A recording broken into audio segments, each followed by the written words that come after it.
Patjetër, po. Menoj që ajo që është e rëndësishme në gjykatën speciale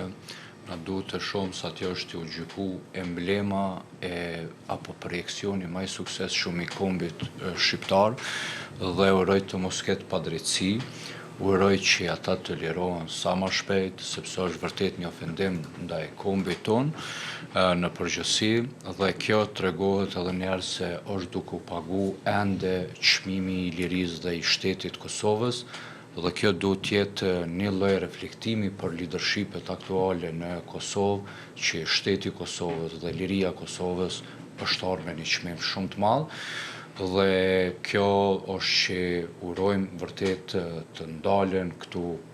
padrejtësitë të cilat po ju bëhen kombit ton, sepse është aleancë kanë pas me NATO, me botën demokratike, me botën e lirë, dhe mbi bazën e kësaj jo rastisht quhet për neve, për mu personalisht është produkti më i suksesshëm i kombit ton dhe projekti më i rëndësishëm i kombit ton, dhe kjo emblem me qëndru aty me qëllim që mu relativizu vlera e këtij produkti, vërtet është e padrejtë dhe s'di çush po durojmë deri tash.